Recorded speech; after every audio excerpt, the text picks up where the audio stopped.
Hello, bonjour, je vais parler de Kate Middleton, on va parler d'elle parce que un comédien américain, en fait c'est même pas un comédien, c'est un présentateur d'un talk show, de Today Show, qui s'est moqué d'elle.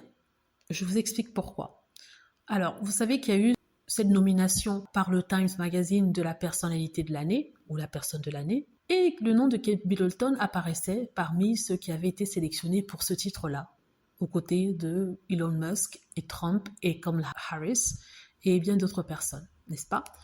Donc ce monsieur a parlé justement de ces nominations, il a dit qu'il pouvait comprendre que Trump soit nominé parce que de toute façon c'est un mec qui a fait un retour en force, n'est-ce pas, dans le programme politique des États-Unis et a gagné, et ce malgré le fait que c'est un menteur et qu'il ait menti à tout le monde, et que oui, pour ça, il peut comprendre qu'il était à la une de ce journal-là, même s'il n'apprécie pas le choix, n'est-ce pas? Mais il dit qu'il a compris pour tous les autres candidats qui étaient aussi nominés, sélectionnés pour être élu la personnalité de l'année, mais il y a une seule personne dont il ne comprenait pas la présence dans cette liste-là. Il a dit que c'était Kate Middleton. Il dit qu'il ne comprend pas pourquoi le nom de Kate Middleton se trouve parmi les nominés. Et il n'est pas le seul d'ailleurs, hein. C'est ce que des personnes comme moi ont dit dès le début, qu'on ne comprend pas pourquoi. Je vous avais déjà dit que le magazine Times avait justifié ça en disant qu'elle avait eu le cancer. Elle a été aussi la victime d'une campagne de haine en ligne, comme si c'était la seule. Mais bon, ça, je ne dis plus rien par rapport à ça. Et il a fini par faire une blague en disant que peut-être qu'elle est le leader du groupe palestinien Hamas. Tu voyais ce que je veux dire?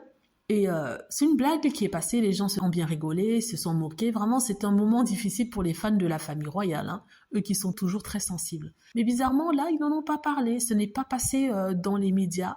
Je suis sûre qu'aucun de vous-même n'a eu vent de cette moquerie. Ça parce que le Daily Mail n'en a pas parlé. Vous savez que le Daily Mail écrit tout ce qui sort dans les talk shows, dans les médias internationaux, surtout quand il s'agit du prince Harry et Meghan Markle, et que lorsqu'ils font ça, tous les autres médias reprennent l'information. Mais vu qu'ils n'ont pas rapporté cette moquerie de ce monsieur, aucun des médias n'a rapporté ça, ou alors très peu. Il n'y a que sur Internet que les gens en ont parlé.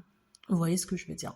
Et pour vous dire le double standard, mais aussi pour vous dire que il y a une personne qui a été quand même courageuse de le dire sur une plateforme très regardée. Je crois que c'est le Daily Show, et qui a dit, voilà, je ne comprends pas pourquoi elle est là, elle n'a rien fait de spécial pour mériter être parmi ces gens qui ont été nominés.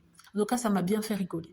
Dites-moi ce que vous en pensez. J'espère que vous avez aimé la vidéo. N'hésitez pas à cliquer sur like si c'est le cas, à vous abonner pour plus de vidéos et à cliquer sur la petite cloche afin de être averti lorsque je poste une nouvelle vidéo. Merci.